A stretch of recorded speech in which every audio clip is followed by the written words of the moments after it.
오늘도 2부 예배 나오신 모든 분들을 진심으로 환영하며 축복합니다. 우리 옆에 분들 보시면서 한번 서로 인사하시겠습니다. 행복한 당신의 모습을 보니 사막에서 오아시스를 만난 것 같습니다.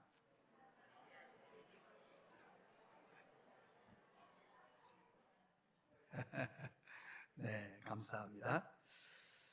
영국의 종교사회학자인 스테판 블리번트 교수가 이런 이야기를 합니다. 100년 안에 유럽에서 기독교가 사라질지도 모른다라는 그런 충격적인 얘기를 하게 됩니다. 1950년대 유럽의 교인들은 교회의 예배의 90% 이상이 출석해서 예배를 드립니다. 그런데 지금은 5% 정도밖에 교회에 참여하여 예배 드리는 사람이 없다고 합니다. 유럽에서 지금 생활하고 있는 16세에서 29세까지의 청년들을 대상으로 해서 하나님의 존재를 믿느냐 하는 질문을 던졌습니다. 그런데 그들의 대답이 가히 충격적입니다. 종교개혁의 선구자인 얀 후스의 나라, 그러니까 기독교의 중심 나라라고 볼 수 있겠죠. 그 체코는 91%가 믿지 않는다라는 대답을 합니다. 에스토니아 80%, 스웨덴 75%, 네덜란드 72%, 영국 70%, 헝가리 67%, 벨기에 65%, 프랑스 64%, 덴마크 60%, 핀란드 60%의 청년들이 하나님을 믿지 않는다라는 대답을 했습니다. 이 유럽에 있는 젊은이들이 하나님 자체를 부정하고 있는 것입니다. 그러다 보니까 유럽은 여러 가지로 몰락의 현상이 나타나고 있습니다. 여러 면에서 굉장한 어려움을 겪고 있죠. 하나님을 부정하는 그런 세대가 주류를 이루게 된 거죠. 유럽에 있는 유명한 교회들을 여러분 한번 보십시오. 하늘을 찌를 듯한 어마어마한 큰 건물입니다. 그리고 그 건물 내부를 보아도 얼마나 화려한지 보기만 해도 그 위용에 압도당하는 건물들이 유럽 곳곳에 그렇게 있습니다. 건물 하나를 짓는데, 예배당 하나를 짓는데 무려 수백 년 동안 지은 건물도 있습니다.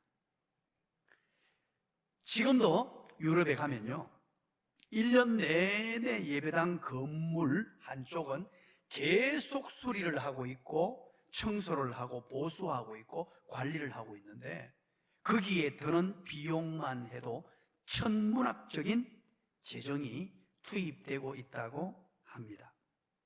그런데 중요한 것은 과연 그것이 진정한 하나님께서 기뻐하시는 교회의 모습인가 하는 것입니다. 하나님께서 원하시는 교회의 모습인가 하는 것입니다. 유럽의 대다수 교회들은 이제 건물만 있고 사람은 없습니다. 자, 그러면 제가 여러분들에게 묻습니다. 도대체 교회는 무엇입니까? 바꾸어 묻겠습니다. 교회는 누구입니까? 대답을 해주시죠. 교회는 누구죠? 오늘 이 자리에 앉아 계시는 여러분과 제가 교회입니다. 교회는 건물이 아닙니다. 교회는 사람입니다. 그런데 여러분, 사람은 없고 화려한 건물들, 웅장한 건물들만 남아 있습니다. 참으로 아이러니하고 참으로 안타까운 그런 모습이죠. 유럽의 교회가 이제 위기를 넘어 몰락하고 있고, 교회가 몰락하면서 유럽 전 사회가 휘청거리고 있는 그런 상황입니다. 이럴 때 우리 한국 교회도 깊이 생각해 봐야 합니다. 자칫 잘못하면 한국 교회도 유럽의 전철을 밟을 수 있다는 것입니다. 그렇다면 한국교회의 대안은 무엇인가? 지금 이 시기가 저는 개인적으로 한국 교회의 골든 타임이라고 생각을 합니다. 유럽이 걸어갔던 길을 그대로 답습하는 모습들이 지금 얼마나 많은지 모릅니다. 이럴 때 우리 한국 교회는 어떻게 세워져야 할 것이며, 특별히 우리 교회는 어떤 교회로 그렇게 방향을 잡고 나아가야 할 것인가 하는 것입니다. 그것은 다름이 아닌, 여러분 따라서 합니다. 교회다운 교회, 성경적인 교회, 하나님께서 기뻐하시는 교회, 이런 교회가 되면 됩니다. 유럽의 교회들은 교회다운 교회이기를 포기하고, 성경적인 교회이기를 포기하고, 하나님께서 기뻐하시는 교회이기를 포기하고, 겉으로 화려함을 추구하며 웅장함을 추구하고 큰 건물, 이런 곳에 모든 것을 투자하고 거기에 온통 마음이 빼앗기고, 수많은 사람들이 운집하고 수많은 사람들이 몰려드는 것에만 온통 마음을 빼앗겨 버렸습니다. 그래서 우리 교회는 지금 이 시기에 정말로 한 줄기 희망과 같이, 빛과 같이 온전히 세워져야 하는데, 교회다운 교회, 성경적인 교회, 하나님께서 기뻐하시는 교회, 이런 비전을 가진 사람, 이런 꿈을 가진 교회가 필요하다는 것입니다. 시대가 어두울수록, 시대가 고통스러울수록 이런 꿈을 가진 사람들이 필요합니다. 우리 예수님께서 12명의 제자들을 부르셨을 때 단순히 12제자들을 그냥 잘 부려먹자, 써먹자, 그렇게 부르신 것이 아닙니다. 제자들이 꿈을 가진 사람이 되어 그 시대에 흑암 가운데 있고 어두운 그 시대를 바꾸었으면 좋겠다, 소수의 무리를 통하여 그 시대를 변화시켰으면 좋겠다 하는 기대를 거셨던 것입니다. 그래서 제자들을 모아놓고 제일 먼저 우리 주님께서 하신 이야기가 비전과 미래에 대한 이야기, 즉 하나님 나라에 대한 이야기를 하셨습니다. 지금도 마찬가지입니다. 주님께서는 이 어려운 시대에 제자를 부르고 계십니다. 인류 역사의 미래, 한국 교회의 미래, 우리 교회의 미래에 대한 기대를 가지고 하나님의 일꾼 제자를 지금 찾고 계십니다. 하나님 나라를 꿈꾸는 자들을 찾고 계십니다. 오늘 본문이 바로 하나님 나라 꿈의 이야기입니다. 마가복음 4장 특별히 30절부터 32절까지는 우리가 너무나 잘 아는 겨자씨 비유입니다. 하나님의 나라를 꿈꾸는 자, 하나님 나라가 어떻게 견고하고 아름답게 세워질 것인가, 이 흑암의 세상에 또 유럽과 같은 이런 어려운 위기, 심지어 몰락의 길을 걷고 있는 것을 보면서, 우리 이 나라 이 민족을 보면서 우리는 하나님께서 우리에게, 저와 여러분을 부르셔서 어떤 꿈을 우리에게 주시고 계시느냐 하는 것입니다. 30절부터 32절까지 빨리 한번 보시죠. 어떤 내용입니까? 이 내용은 너무나 잘 알죠. 어떤 사람이 작은 겨자씨 하나를 심었습니다. 아주 작은 겨자씨 하나. 그런데 그 겨자씨가 자라납니다. 성장합니다. 풀이 됩니다. 모든 풀보다 커집니다. 큰 가지를 내어서 새들이 와서 그곳에 둥지를 켜고 그 그늘에 쉼을 쉬게 됩니다. 이 겨자는요, 여러분, 잡초입니다. 잡초. 그런데 마태복음, 누가복음에 보면 나무라고 표현합니다. 왜냐하면 그만큼 크게 성장을 했다는 것입니다. 이 성장에서 이 나무에 새들이 와서 안식을 취하고, 새들이 와서 노래를 부르며, 새들이 와서 아름다운 삶을 살 수 있는 장소를 제공했다는 거죠. 이것은 쉬운 말로 겨자씨 한 알 속에 감추어둔 하나님의 나라 꿈의 이야기입니다. 예수님께서 제자들에게 기대하고 싶었던 하나님의 나라 이야기를 지금 하고 있는 것입니다. 주님은 제자들이 그 시대의 비전, 꿈을 가진 자들로 살아가기를 원하면서 오늘 이 본문의 말씀을 주시고 있는 것입니다. 하나님 나라를 꿈꾸는 자를 찾고 있다는 거죠. 우리가 이 시대의 어두움의 시대, 고통의 시대를 살면서 오늘 본문을 우리가 깊이 한번 묵상해 봐야 합니다. 우리도 제자로 부름받고 하나님 나라를 꿈꾸는 자들로 그렇게 세움을 받았는데 우리에게 우리 주님께서는 어떤 기대를 하고 계시는가 하는 것입니다. 그래서 오늘 본문을 보면서 이 위기 시대에 우리 교회를 생각하며 한국 교회를 생각하며 우리 교회가 작은 교회입니다만 어떤 자세로 하나님의 나라를 꿈꾸는 자가 되어야 할까 하는 것을 살펴보기를 원합니다. 먼저 우리 31절입니다. 30절은 하나님의 나라를 어떻게 비교하며 무슨 비유로 설명할까 하는 내용이고요. 그러면서 예수님께서 이제 겨자씨 비유를 하는데요. 하나님의 나라입니다. 31절 다 같이 한번 읽어봅니다. 시작. 겨자씨 한 알과 같으니 땅에 심길 때에는 땅 위의 모든 씨보다 작은 것이로되 아멘. 하나님의 나라는 겨자씨 한 알과 같다라고 말합니다.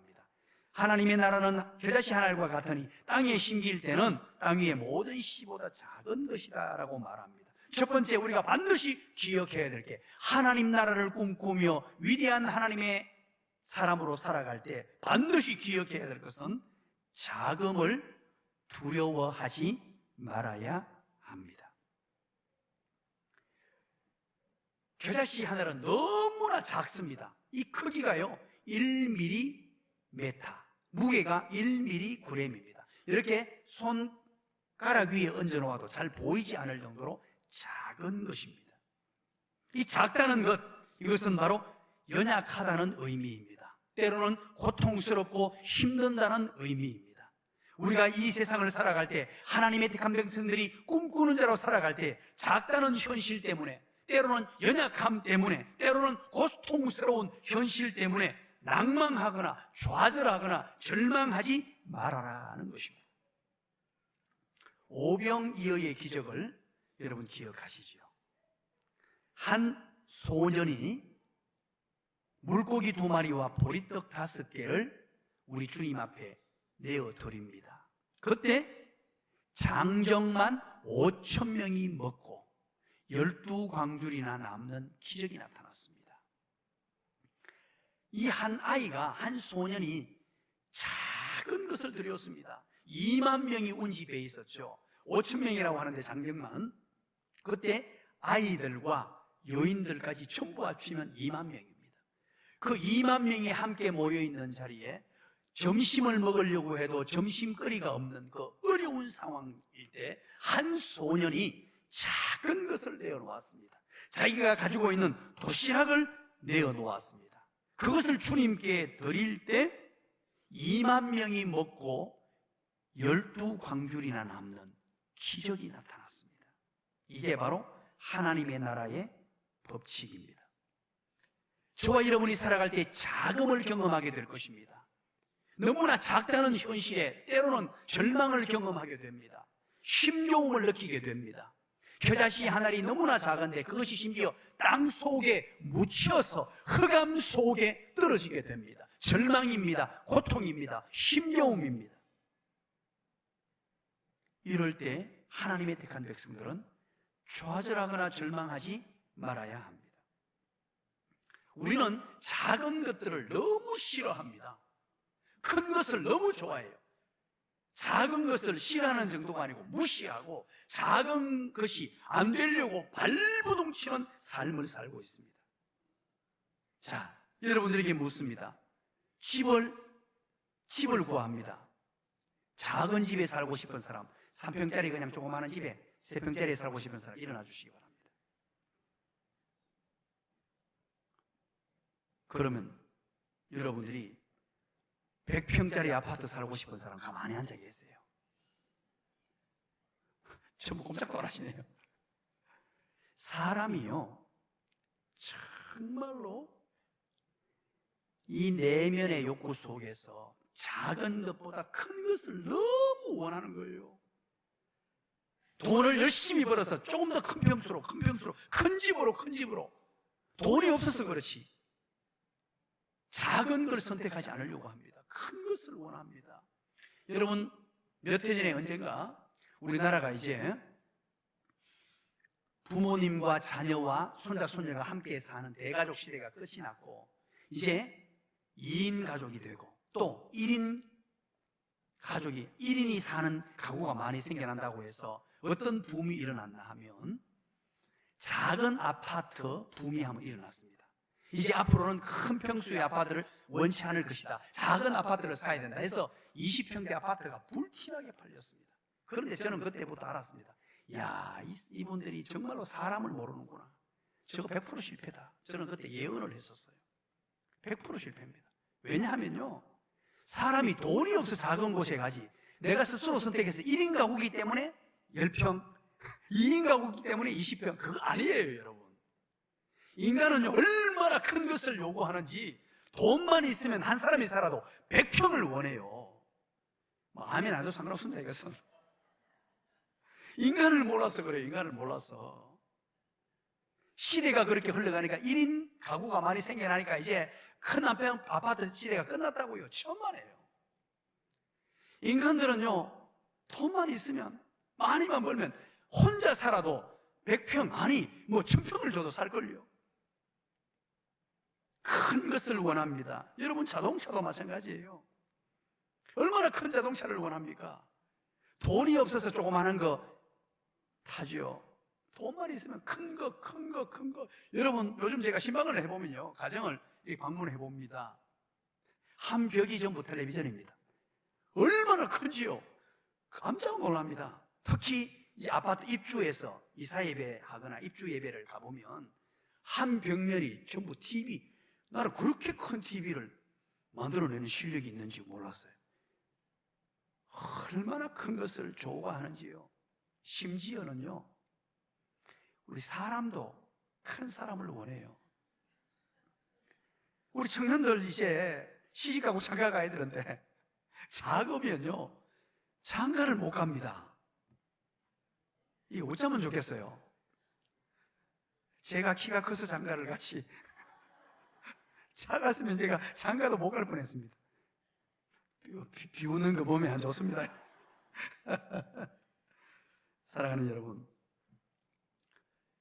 이 시대와 이 세대와 사람이 사는 곳은요, 날마다 큰 것을 요구하고 커지려고 하고 큰 것을 심지어 숭배하기까지 합니다.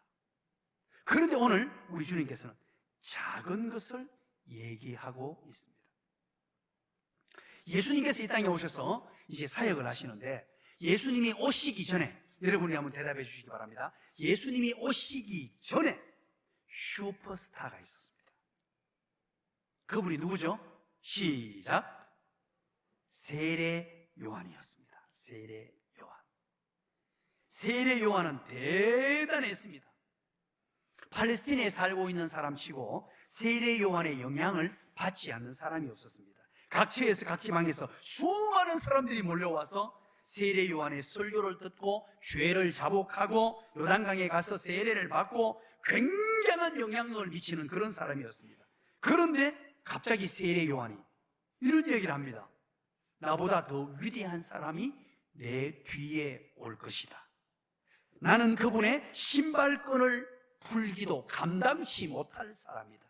그분은 흥하여야겠고 나는 쇠하여야 하겠다 라고 외치기 시작합니다. 그리고 얼마 뒤에 그렇게 외쳤던, 세례 요한이 외쳤던 당사자가 오시는데 그분이 바로 예수님입니다. 세례 요한을 따르던 그 많은 사람들, 세례 요한의 제자 모두가 다 이제는 예수님을 따르기 시작했습니다. 세례 요한을 따르는 그들은 예수님을 따르면서 엄청난 기대를 합니다. 놀라운 일을 기대하면서 예수님을 따르기 시작했습니다. 그런데 예수님을 따라다녀도 별 큰 사건이 발생하지 않습니다. 몇 건의 작은 기적은 일어났습니다만 어떤 큰 일이 일어나지 않습니다. 예수님이 행하신 기적 때문에 바리새인들이 도리어 예수님을 대적합니다. 그래서 제자들까지도 궁지에 몰리기 시작합니다. 전도를 해보아도 별로 전도가 되지 않습니다. 이런 상황에 제자들은 세례 요한의 말을 믿고 예수님을 따라갔던 그들, 예수님의 놀라운 역사와 기적을 경험하려고 따라갔던 그들은 실망하기에 이르고 절망하기에 이릅니다. 그때 예수님께서 하신 비유의 말씀이 뭐냐? 오늘 겨자씨 비유입니다. 자, 누가복음 13장 23절 우리 한번 읽어볼까요? 겨자씨 비유, 바로 그 시점에 사람들이, 제자들이 했던 얘기입니다. 누가복음 13장 23절 우리 다 같이 한번 읽어봅니다. 시작. 어떤 사람이 여짜오되 주여 구원을 받은 자가 적으니까 그들에게 이르시되. 자, 이 무슨 말입니까? 어떤 사람이, 띄워놓으세요, 얘기 끝날 때까지. 어떤 사람이 묻습니다. 예수님에게 뭐라고요? 구원을 받은 자가 왜 이리 적습니까? 우리 주님을 따라가면 구원받은 자가 많이 나타나고 기적이 나타나고 역사가 나타나고 수많은 일들이 나타나리라고 기대하고 그렇게 따라갔는데 이런 일이 일어나지 않는다는 거예요. 아무리 전도해도 적은 숫자밖에 따라오지 않습니다. 왜 그렇습니까? 예수님의 제자들의 따르는 그들의 영향력이 너무나 작았습니다. 큰 사건도 일어나지 않았습니다. 반대와 핍박에 부딪히게 됩니다. 심지어 바리새인들이 반대하고 핍박합니다. 심지어 예수님의 가족들까지도 반대하기에 이릅니다. 그때 제자들은 절망에 빠지게 됩니다. 패배주의에, 비관론에 빠지게 됩니다. 그때 들려준 비유의 말씀이 뭐냐? 바로 겨자씨 비유입니다. 절망에 빠져있는 제자들, 주님을 따라가면, 예수를 믿고 주님을 따라가면 놀라운 기적과 놀라운 역사가 나타내라고 그렇게 기대하며 따라갔는데 아무 일도 일어나지 않고 작은 일이 일어났는데 더 핍박이 심해지고 더 어려움이 심해집니다. 오늘 저와 여러분에게도 마찬가지입니다. 우리 주님을 따라갑니다. 반드시 극복해야 될 게 있습니다. 그게 바로 자금입니다. 겨자씨 하나과 같이 작은 현 상황이 일어날 때 그때 우리는 어떻게 이것을 받아들이고 극복해야 하느냐? 제가 부산의 교회에 부임했을 때 일입니다. 부산의 교회 부임을 2007년도에 2대 담임 목사로 그렇게 부임을 하게 됩니다. 그런데 교회 분위기가 너무나 부정적이고 패배주의에 빠져있고 비관론에 빠져있고 절망주의에 빠져 있었습니다. 모든 일을 해도 안 된다, 어렵다, 힘든다, 이런 상황이었어요. 2007년 연말에 당회를 열고 2009년을 준비했거든요. 2007년 연말에 당회를 하면 2008년을 준비했거든요. 그렇게 준비해서 하는데 가장 첫 번째 의견을 낸 게 뭐냐 하면 유치부를 없앴습니다. 유치부를 왜 없앴을까요? 1번, 아가 없어가지고. 2번, 아가 없어가지고. 3번, 모르겠다. 2008년도에 동네 안에 회동초등학교라고 있었습니다. 회동초등학교 이제 1학년, 초등학교 1학년 입학생을 전체, 하나급이 아니고요, 전체 입학생을 받았는데 그 동네에 입학생 전체가 5명이 입학을 했어요. 그리고 여름방학이 지났습니다. 여름방학이 지나고 2학기 개강을 개학했는데 2명이 전학 가버렸어요. 한 학교 전체가. 그러니까 이게 무슨 주일학교가 되겠습니까? 애들이 없는 거예요. 환경이 너무나 자금입니다. 그러면 사람들은 패배주의에 빠지고 절망에 빠지게 되고 이 작다는 현실 때문에 고통스러워합니다. 사랑하는 여러분, 오늘 우리에게 주시는 놀라운 교훈이 뭐냐? 하나님 나라를 꿈꾸는 사람들은 이 시대를 살아갈 때 그런 자금이 우리에게 주어집니다. 과정 속에 나타날 거예요. 절대 그때 절망하거나 낭망하지 말라는 거예요. 그리고 패배주의에 빠져서 비난하고 비판하고 그런 어리석은 인생이 되지 말라 하는 중요한 교훈이 오늘 본문에 있습니다. 그리고 두 번째입니다. 두 번째 32절, 우리 32절 다 같이 한번 읽어볼까요? 시작. 심긴 후에는 자라서 모든 풀보다 커지며 큰 가지를 내나니 공중의 새들이 그 그늘에 깃들일 만큼 되느니라. 아멘. 두 번째, 자라서 모든 풀보다 커지며 큰 가지를 냅니다. 이 사실을 기억해야 됩니다. 너무나 작은 겨자씨 한 알, 1mm, 1mg입니다만 자란다는 거예요. 자라서 모든 풀보다 커지며 큰 가지를 내고, 심지어 마가복음, 누가복음, 마태복음, 누가복음에서는 나무로 성장한다라고 했는데, 어느 정도까지 성장을 하느냐 하면 평균적으로 이 겨자씨는 1.5m까지 성장을 합니다. 그리고 많이 성장하는 것은 3m, 종자에 따라서는 4m까지 성장합니다. 놀랍죠? 이 겨자는 그때 당시에 엄청나게 흔하게 널려있는, 이 팔레스틴에 사는 사람들은 모두가 아는 잡초입니다. 잡초.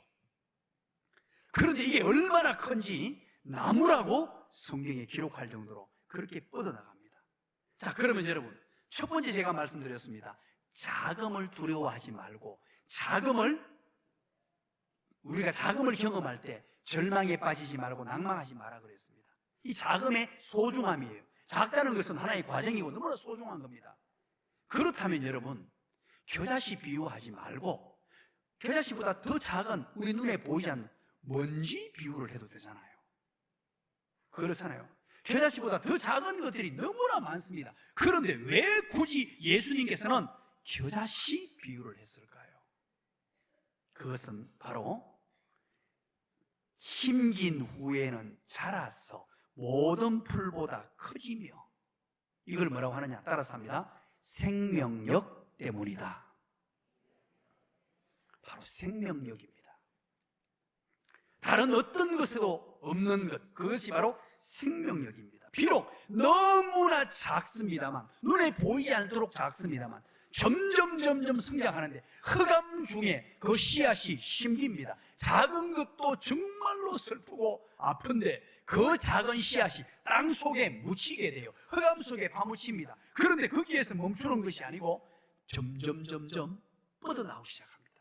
싹이 나고 풀이 되고 풀이 나무가 되기까지 놀라운 생명력이 있다는 것입니다. 이것이 바로 복음의 생명력입니다. 우리 교회가 30여 년 전에 정말로 작은 겨자씨 한 알처럼, 그것도 흑암에 묻힌 작은 겨자씨 한 알처럼 우리 교회가 시작되었습니다. 이 지역 사회에 정말로 미미하고 보이지 않는 40평 지하에, 그것도 여름에 비가 오면, 오늘같이 오전에 비가 굉장히 많이 왔거든요. 비가 쏟아지면 예배당으로 물이 막 쏟아져 들어오는 그런 환경 지하였습니다. 내려가는 기대는 빗물이 막 새가지고 거기에 지도를 막 그려 놓았고, 이런 열악한 환경 속에 겨자씨 한 알과 같은 그런 교회가 우리 교회였습니다. 그런데 30여 년이 흐른 이후에 겨자씨 같이 너무나 작은 우리 교회가 이렇게 하나님께서 보시기에 기뻐하시는 견고한 교회로, 우리 교회가 큰 교회는 아닙니다만 하나님이 은혜 주셔서 정말로 아름다운 교회로 세워지게 되었습니다. 이번에 우리가 캄보디아를 다녀왔습니다. 캄보디아의 전대성 선교사님, 2012년도에 가족이 그냥 아무것도 없이 정말로 겨자씨 한 알 같은 너무나 작고 미미한 선교사님 가정입니다. 아는 사람 하나 없고 주변에 무슨 도움받을 사람 하나 없는 그곳에 그냥 겨자씨 한 알이 뿌려진 거예요. 뿌려져서 이제 2024년 12년이 지난 즈음에 아마 이번에 가보신 분들 엄청나게 놀라고 충격을 받았을 것입니다. 그 겨자씨가 얼마나 성장을 했는지, 큰 나무가 되어 선교센터를 짓고, 그 선교센터를 중심으로 신학교를 중심으로 수많은 열매를 맺어가지고 뻗어나가는 기가 막힌 놀라운 생명력, 위대한 가능성입니다. 그런데 오늘 이 본문을 마가복음에서 이렇게 기록합니다만 누가복음을 보시면요 참 재밌습니다. 누가복음 13장 18절 19절이 겨자씨 비유인데 조금 느낌이 달라요. 똑같은 얘기인데 누가가 보는 관점입니다. 그럼 한번 보시죠. 누가복음 13장 18절 19절 다 같이 한번 읽어봅니다. 시작. 그러므로 예수께서 이르시되 하나님의 나라가 무엇과 같을까? 내가 무엇으로 비교할까? 마치 사람이 자기 채소밭에 갖다 심은 겨자씨 하나를 같으니 자라 나무가 되어 공중의 새들이 그 가지에 깃들였느니라. 아멘. 자, 여기서 중요한 게 있습니다. 19절. 마치 사람이 자기 밭에 갖다 심은 겨자씨 하나를 갖다. 이게 자기 채소밭이라고 말합니다. 겨자씨를 어디에 심었느냐? 누가는 아주 독특하면서도 아주 예리한 어떤 생각으로 이것을 기록하는데, 겨자씨를 심은 곳이 자기 채소밭이다. 자, 그런데 저는 이 본문을 보면서 굉장히 궁금했습니다. 채소밭이 뭘까?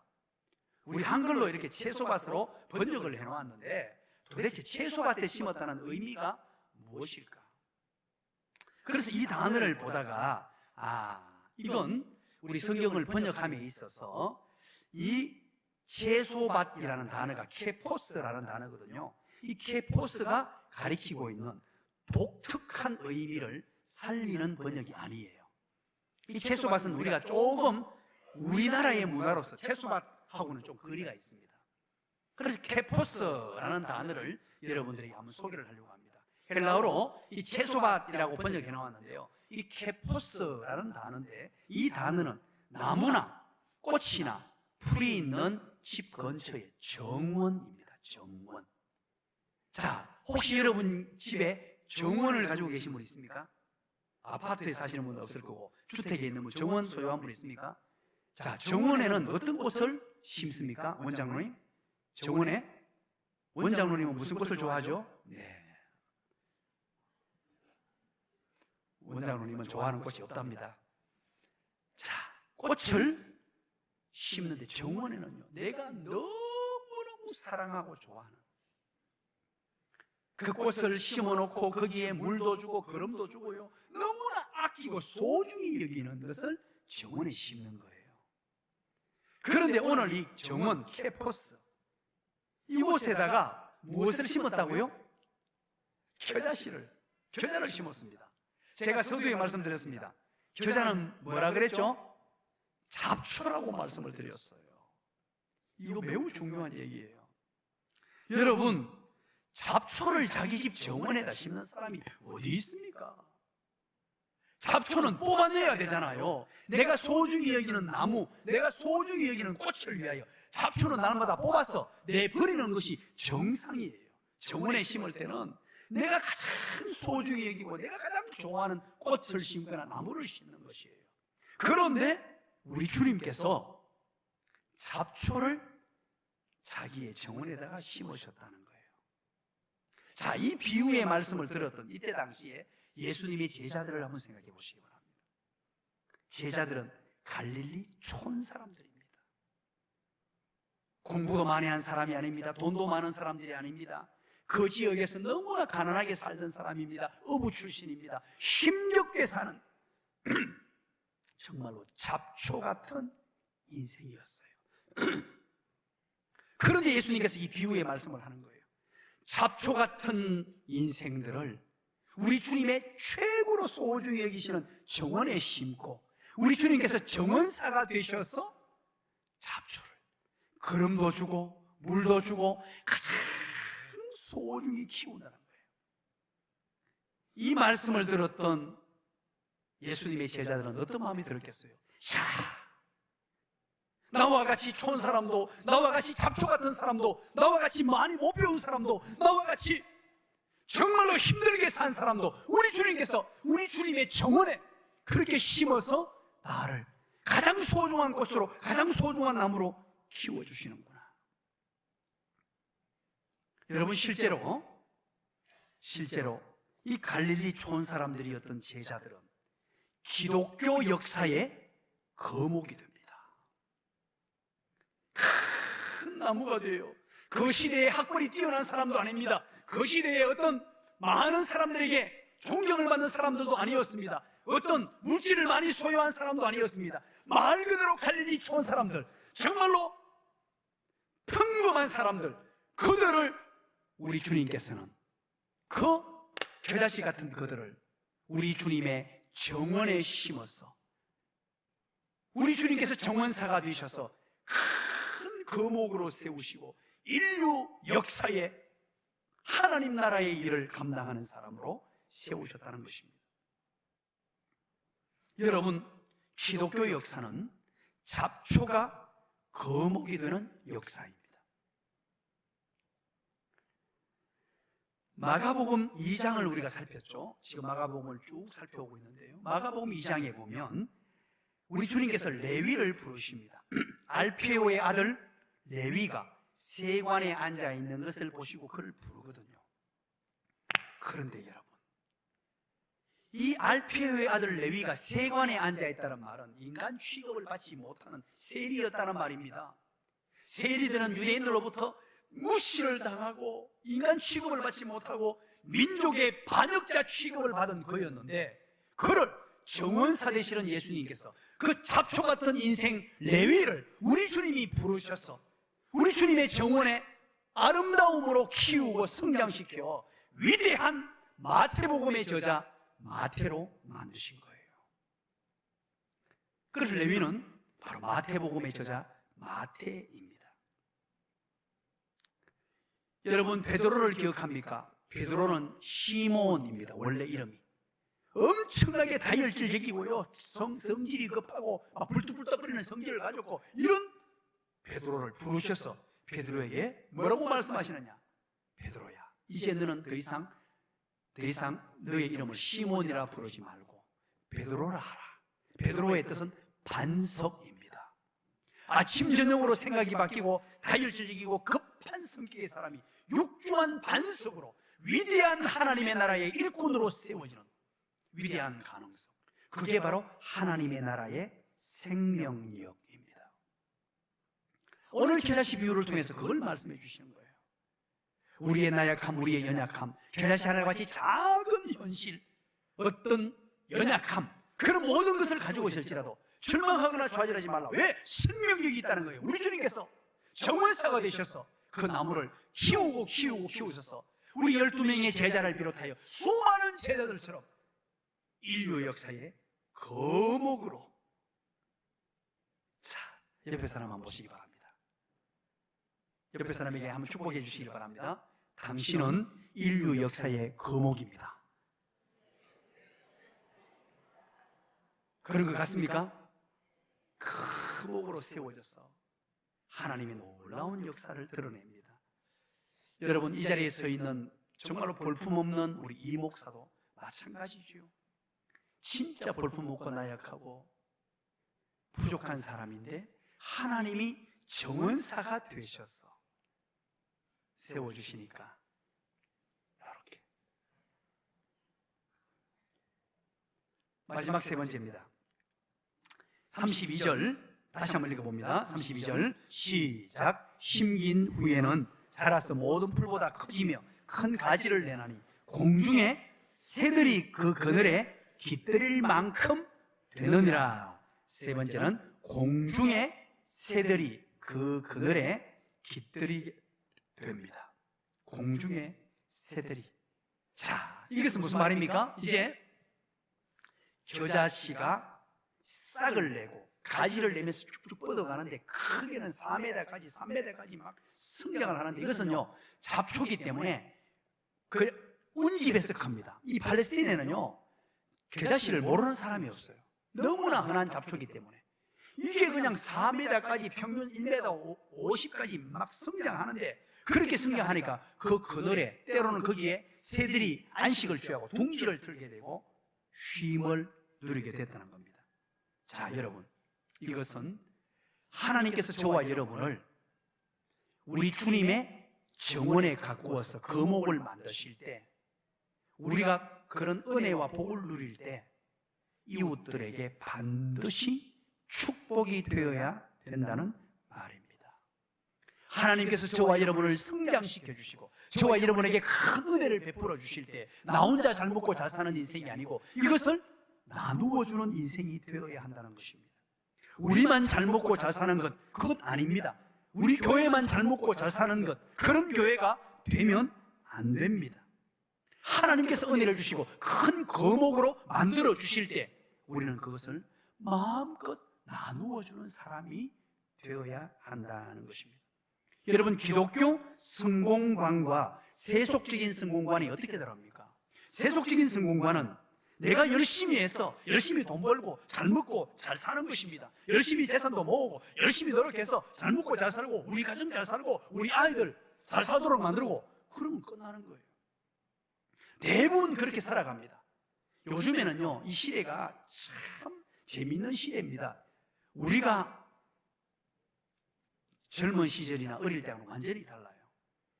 자기에게 주어진 일만 딱 끝내면요, 남을 위한 배려, 남을 위한 헌신, 이건요 요구할 수도 없습니다.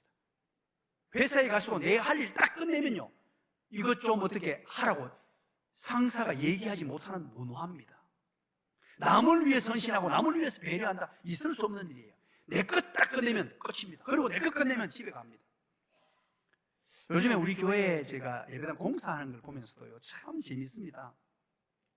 공사가 시작되고 이제 오후 4시 정각이 딱 됩니다. 그러면 그 많은 인부들이 바람과 함께 사라지고 없어요. 그 전까지는 막 이게 기계가 돌아가고 광 소리가 나고 막 부지거립니다. 그런데 4시가 딱 되면요, 그 많은 사람들이 어디 갔는지요? 모든 기계가 딱 정지하고요. 4시 되면 그때 한참 시간인데 우리는 그런 시대가 되었어요. 옛날 같으면 교회가 지금 급하니까 여름 행사도 있고 해서 좀 더 해달라고 부탁하면 해주는데 이제 그런 부탁도 못합니다. 4시 땅 하면 천하에 누구도 없습니다. 대통령이 와도 안 돼요. 집에 갑니다 그냥. 이런 문화예요. 그러다 보니까 남을 어떻게 도와주고 내가 열심히 해서 뭐 남을 위해서 산다 이런 얘기하면 어리석은 사람 취급을 해요. 그러나 여러분, 이 시대의 마지막 보루가 교회고 이 시대의 마지막 마지노선이 어디냐? 여러분들이에요. 세상이 그렇게 각박하게 흘러가고 자기밖에 모르고 자기 주도적으로 살고 자기 일 딱 끝나면 남을 배려하고 사랑하지 않는 그런 시대, 그런 문화가 될지라도 우리 그리스도인들은 그렇게 살면 안 돼요. 그렇다고 해서 4시에 일 마시는데 우리끼리 가가지고 10시까지 일하라 그런 말이 아니에요. 주어진 삶 가운데서 열심히 일하고, 자, 여러분 한번 따라서 합니다. 열심히 돈 벌어서 남 주는 인생이 되자. 안 따라 하시는 분 2분 내가 봤습니다. 자, 따라서 합니다. 열심히 공부해서 남 좋은 일 시키자. 이게 기독교 신앙을 가진 사람들이에요. 열심히 공부해서 남 좋은 일 시키는 사람이 되는데 그러면 내가 불행한 사람이 되느냐? 아니에요. 열심히 돈 벌어서 남 좋은 일 시키는데 내가 그러면 돈 없는 사람이 되느냐? 있어야 줄 것 아닙니까? 하나님이 더 흘러넘치도록 채워주세요. 이것이 기독교 성공관이요 재물관입니다. 우리 교회는 가장 성경적인 교회, 교회다운 교회, 하나님께서 기뻐하시는 교회를 위하여 2명령을 세우고 하나님 사랑, 이웃 사랑이라는 큰 명령을 따라 지금까지 달려왔습니다. 이제 30여 년이 넘게 흘러왔습니다.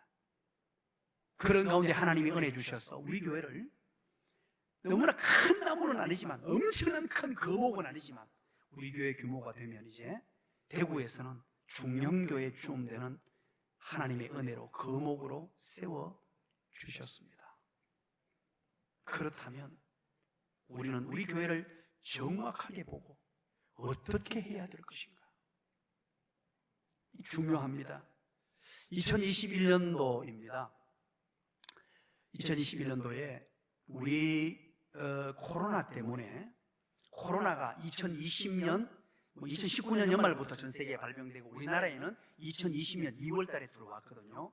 그러면서 1년이 지나고 2년째 2021년이 최정점으로 올라갔습니다. 이게요, 엄청나게 막 이게 코로나가 막 전염병이 몰려오는데, 그때 여러분 기억하실 것입니다. 예배도 제대로 못 드렸어요. 모이지도 못했어요. 신앙생활을 전혀 할 수 없는, 그때 제가 막 병을 얻었잖아요. 병도 없고 막 대상포진이 오고 막 모든 합병증이 와서 상당히 그때 너무 스트레스를 받아가지고 할 방법이 없어서 그때인데, 그 시기에 우리 교회가 분립 개척을 합니다. 자, 여러분 한번 생각해 보시기 바랍니다. 우리 75명이 분립 개척 교회로 나가시게 되었는데, 상식으로 생각하면, 세상적으로 봤을 때 그렇게 하는 것이 맞나요? 여러분, 제가 이런 표현을 써서 상당히 죄송합니다. 강단에서 이런 표현을 쓰면 안 되는데, 여러분들이 가슴에 좀 확 와닿으려고, 세상 사람들이 그때 그렇게 막 교회를 떼주고 막 분립하고 하는 것을 뭐라고 말하느냐? 미친 짓이라고 말합니다. 그런데 하나님께서 우리 교회를 통해서 그 일을 만들어 가셨습니다. 그때 이것을 이제 어떻게 해야 될까? 혼자 처음에 고민을 했습니다. 하나님께 기도하면서. 왜냐하니까 그토록 우리가 꿈꿔왔던 교회잖아요. 교회다운 교회, 하나님께서 기뻐하시는 교회, 성경적인 교회를 꿈꾸면서 우리 교회만 잘 되는 게 아니고 또 다른 교회를 세우고 이 지역 사회를 아름답게 만들며 분립해서 세운다, 이런 대전제를 가지고 지금까지 달려온 거예요. 그리고 우리 교회 규모가 되면 할 수 있어요. 그런데 하필이면 코로나가 터지고 어려울 때입니다. 그런데 저는 이런 생각이 들었어요. 어렵기 때문에 더 의미가 있고 더 하나님이 기뻐하신다. 쉬울 때, 모든 조건을 갖출 때 누가 못하냐는 거예요. 너무 어렵고 힘든 경우에 이때 하나님이 기뻐하신다. 그런 마음을 하나님이 주셨고, 그러면서 갈등을 느끼면서 누구에게 가장 먼저 물었냐면 우리 집사람에게 물어봤습니다. 여보, 하나님께서 내 마음에 이런 마음을 주시는데 당신 생각은 어때요? 그렇게 물었습니다. 그러면서 내심 제가 어떤 답을 기대했냐면, 목사님 이렇게 힘든데 코로나 끝나고 하죠. 한편으로는 그런 어떤 답을 마음에 조금은, 그래서 좀 이렇게 하지 않아도 된다는 그런 생각이 조금 있었어요. 그런데 그 질문을 던지자마자 우리 사람이 생글생글 웃으면서 너무나 쉽게 답하기를, 당연히 해야 되죠. 내가 깜짝 놀랐습니다. 내가 눈이 둥그레지면서, 아니 왜 그렇게 해야 되냐고 물으니까 하나님이 기뻐하시니까. 뭐 더 이상 답이 없어요. 하나님이 기뻐하시는 일이니까.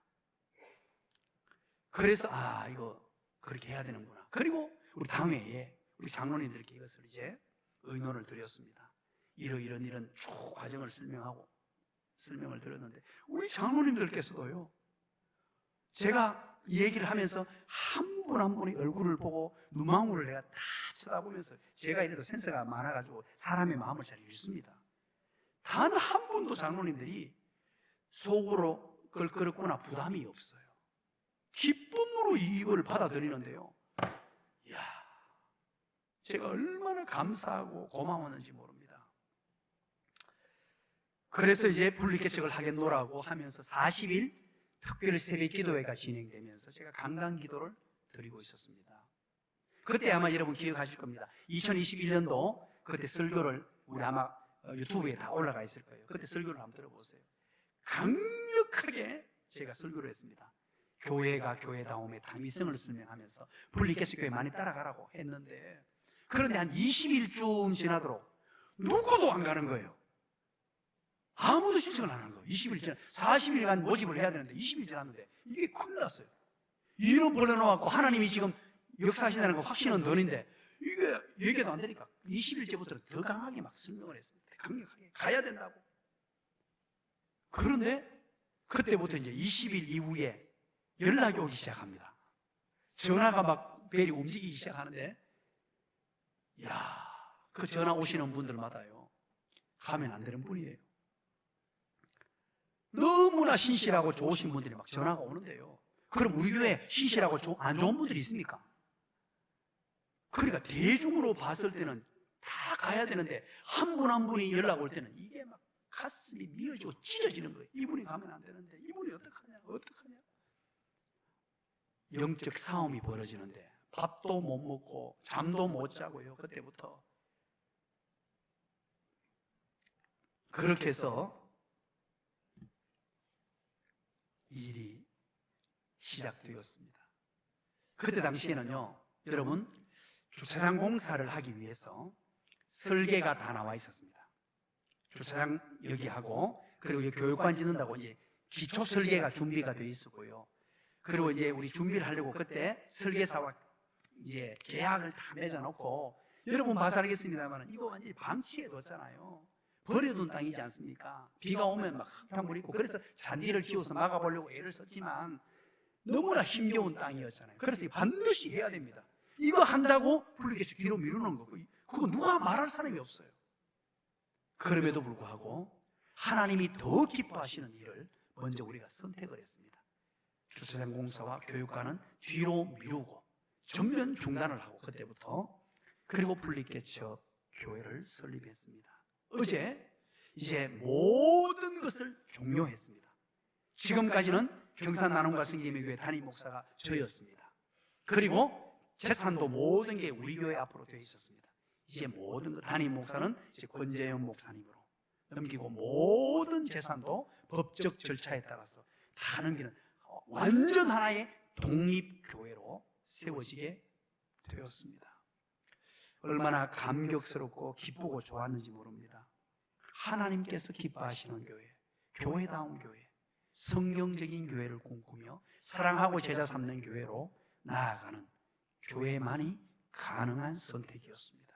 앞으로도 우리 교회는 저와 여러분이 손에 손을 맞잡고 어떤 세상의 화려함보다, 건물의 웅장함보다, 세상이 주는 어떤 유익보다도 정말로 하나님께서 기뻐하시는 교회, 이 시대의 교회다운 교회, 성경적인 교회, 우리 주님께서 모델로 제시할 만한 교회, 기꺼이 다른 사람을 위하여 배려하며 섬겨주며 우리의 것들을 기꺼이 나눌 수 있는 그런 교회가 우리 교회이기를 주님의 이름으로 간절히 축원드립니다.